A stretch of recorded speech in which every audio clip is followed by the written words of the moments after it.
dalal ak jàmm xale yi dañ laa namoon macha allah muy nit ku baax ku gore kuy fa campagnal Macky Sall léppam Macky la Pape li tax ñu naw la yaa ñu ko ji ndax moo ñu defal lu kenn defalul ku ñu kenn defalul ñu moo tax ñu téye ko nu ñu téyee ñun nag ciment lañu benn yoon la ñuy tooy Pape Alioune Diallo Aiglon yaatu na mais Pape Alioune rek la xale yi bëgg Pape Alioune la ñu xam Pape Alioune mooy jàppale Macky keroog si élection yi ba ma waxee ni ko Pape mu ni ma ni ko fii du sa zone de dafa ni ma maree ma ni kan mu ni ma Siré c'est mon frère moo ma ko wax man dara jaral ma fa dem leen ngeen voté ji ndax si victoire am suñu victoire keroog ba ñuy savourer suñuy victoire fii à cause de Pape Alioune Diallo mbootaay gi macha allah keroog fajar la ñëpp jóg jigéen ñi ndax ay jigéen nag kaa ma wax leen nag jigéen ñi nag ñoo am fula am fayda gis nga politique booy raam demal si jigéen ñi daayira yi booy raam demal si jigéen ñi conférence yi booy raam macha allah jigéen ñi ñoom lu ñu jàpp xam na ni jàpp na keroog ba mu ne voté ji ñëpp danoo dem voté ji ñëw indi seen carte moo tax man ma naw ko Pape Alioune mii nit ku baax la kuy jàppale Macky Sall la di financement yi muy def macha allah moom lu mu am jox na ko nit ñi lu mu am jox na ko nit ñi te ñu ngi koy ñaanal yàlla nag ci kàttanu yàlla daraja Seydina Mouhamed li mu bëgg yàlla na ko suñu borom jox sama baay baa nga sa àjjana keroog ba mu toogee fi la ni ma kii nit ku baax la nit ku am fit la kii ku ko jàppale mu dem sa gis nga Pape Alioune mii xale la dewloogul fenn macha allahu rabbi na nga ko wax Macky Sall ni ko li muy liggéey si biir Thiès macha allah yal na ko yàlla jàppale jàppale na dama ko wax ci sama xol te moo ko jëf ndax nag yi dem lanu dara feesatul suñu bët si ndaamali la ñu nekkoon ñëpp xam nañ ko keroog bi si Pape Alioune Diallo ne ñëpp rallié topp Pape Alioune macha allah keroog macha allah yal na ko yàlla jàppale yàlla yóbbu ko fa mu bëgg a yegg suñu borom jàppale ko fa ndax Macky Sall mu ngi liggéey moom it. waaw na ñëpp xam ne Macky ngi liggéey. Macky mu ngi si bourse sociale mu ngi si couverture maladie universelle xale yi ñu bari xamuñu woon salaire Macky Sall leen ko jox. xale yi ku dimbali xale dimbali nga jigéen ndax doomam bu feebaree macha allah bu amul ku ko faj mu sonn léegi kenn sonnatu si hôpital yi pour dem waaw beneen bi nag da ngeen a fàtte waaw ñëpp a ngi noobal ni ngi fi doog a am de macha allah Macky li fi def boo amee téeméer am sa genn waa litre diwlin waaw courant bi mu wàññi ak lu yaas bi nag xam nga xam ne sama góor ga bu saana ñëw day mer waaye léegi bu ñëwee boo fay ko ba ñëw musuma xam lu muy fayoo boo koy wax boo jikkee di politique danga koy wax li am ay ñun dañu bëgg ñëpp nag jëli nañ seen carte macha allah nit ki booy dikk di campagne danga ko naan jëli sa carte teera la wote ji wax ko ni ko Macky Sall lii la def mais doo dikk ànd ak nit mu mbaay bu mbaay moom xamul loolu moom dañuy dikk wàññu ni lii la fi Macky def sa macha allah Macky nag ñu ngi koy ñaanal yàlla fa mu bëgg a yegg suñu borom dana ko fa yeggale waaw ndax léegi nax yi jeex na de dugal la si kaar joxe nii Sambata Ndiaye loolu jeex na moom day wax day jëf sa xale bu tuuti la moom it nan leen ko may chance nan leen ko may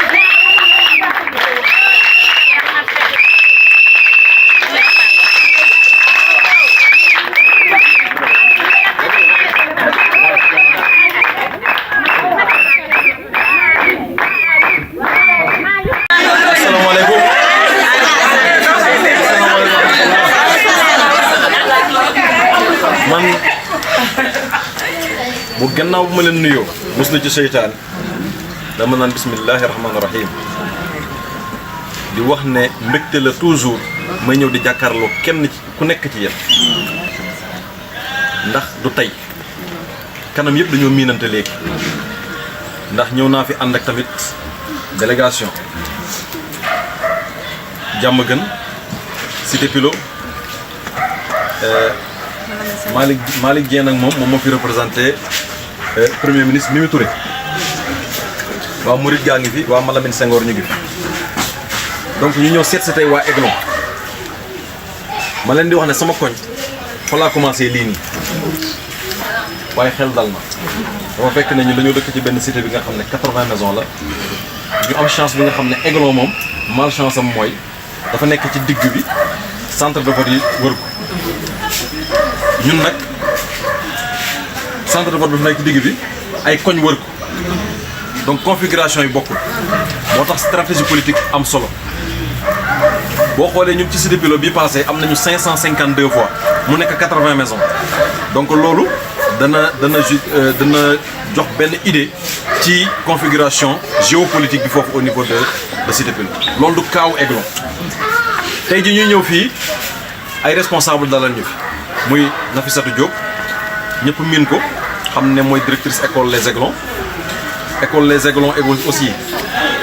wax dëgg yàlla ñu fay def ay activités ba tax na ci activité vacances yi sax am na activité vacances bi nga xam ne commencé nañ foofu donc loolu tamit lépp ci jàppale njaboot yi la parce que des fois njaboot yi ñii xëy liggéey ñi def lële xale yi ñu ngi ci vacances yi foog nga mën leen contenir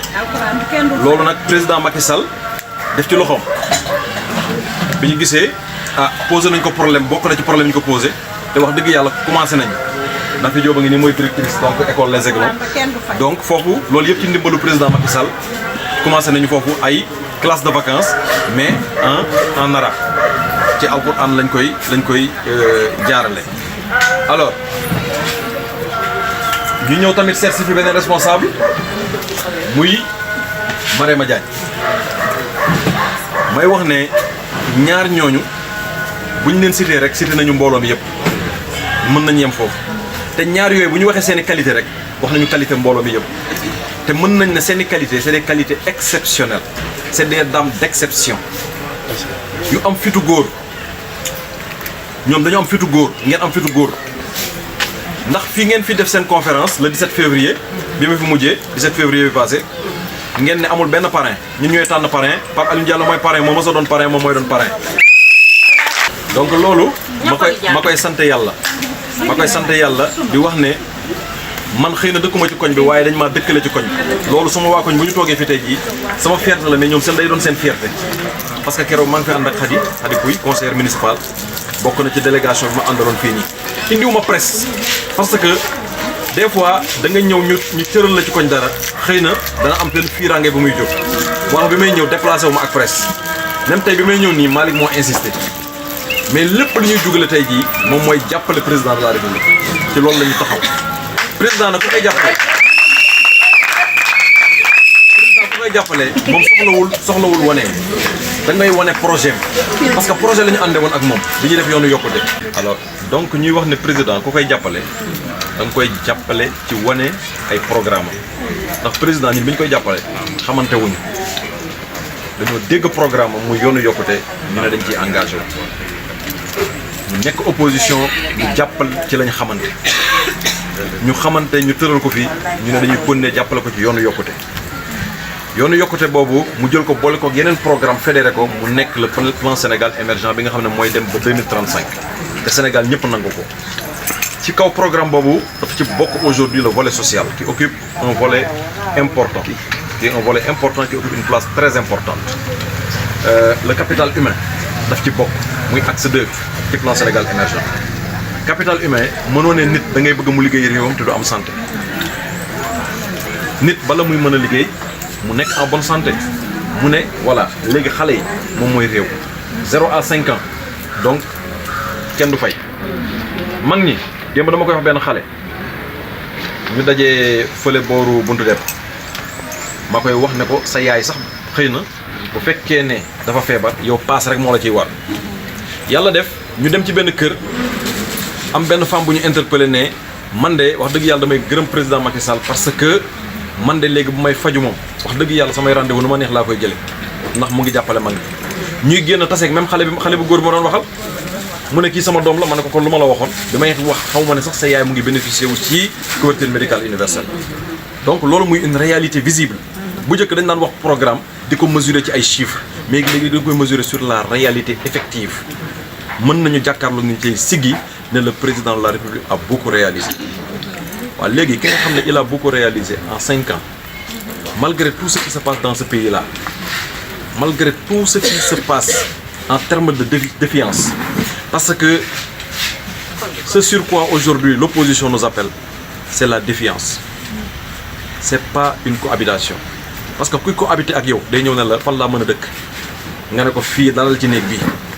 mu mën a dal ci néeg boobu waaye kii ñëw ne la xool fi ngay toog laay toog benn chaise la ñoo koy bokk waaw kan mooy toog kenn du toog xuloo rek donc loolu du cohabitation défiance la et ñun amaguñu maturité politique bi nga xam ne maturité démocratique bi nga xam ne moo ñu permettre tey ji ñu vivre ce qu'on appelle la cohabitation amaguñu maturité boobu parce que nit ñi qualité ñi ñuy yóbbu assemblée nationale la aussi président mos na ko wax bi ñu nekk opposition di wax nañu xool ci qualité choix ñi nga xam ne moom la ñuy porter sur les candidats loolu daf ñuy permettre bu nit ñi yeggee assemblée nationale le débat mën a relever wu tuuti loolu moo tax bu ngeen xoolee ci choix yi mu def ci biir Thiès quand même c'est des gens yi nga xam ne c'est des gens instruits war nañu mën a dem tey ji porter le combat de Thiès représenter dignement la population thiessoise et les Thiessois de façon générale may dellu si nag ci mbootaay bi nga xam ne mu ngi nekk Aiglon may wax ne kon réalisation président yi may wax yëpp gis ngeen ci seen bopp donc nañ leen jox président majorité bi pour jox ko majorité bi nag yéen ni ma waxee seen configuration koñ ñetti centre ñoo leen wër na ngeen fexe ba gañe ko Marème moo rappelé na ko léegi man awma ci xaar ma yàlla awma ci aussi lu may wax ne damay xañ diw wala Masamba wala Mademba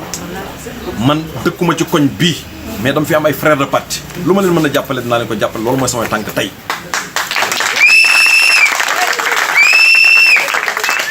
bu ma fi amee mbooloo mi bootu sama ginnaaw te xaañuñu ma defuñu ma dara sañ naa mën a ñëw taxaw fii ne leen ñi nga xam ne ñoo nekk ci koñ bi te tey jii yéen ci koñ bi da ngeen fi am ku ñu investir muy le frère Siré Dia ma bëgg ne comme yéen a bokk benn koñ bi te yéen ngeen bootu sama ginnaaw ak ñeneen ak ñeneen dama bëgg ne suba ngeen commencé wax ko nit ñi nañu jàppale liste Benno Bokk Yaakaar te premier ministre bi ko dirigé aussi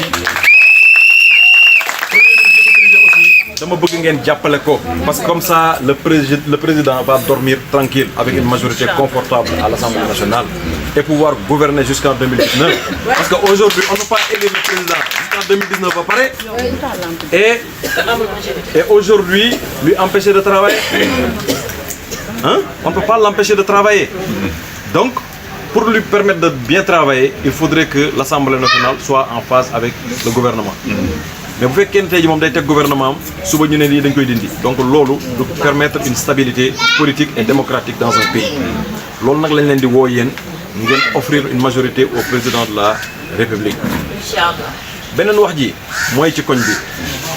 man dama fi am cër bi nga xam ne wax dëgg yàlla te loolu dafa commencé bi ma dugg see ci koñ bi xëy na fi ma jaar la bi ma ñëwee ci Marème dafay wax ci man rek mais bi ma ñëwee jour ma njëkk ne cëpp fii dafa ñëw ne ma sama papa laa am góor gi fii nga ne ma nañu dugg sama papa bu la ñaanalee après ñu mën a ànd man ak yow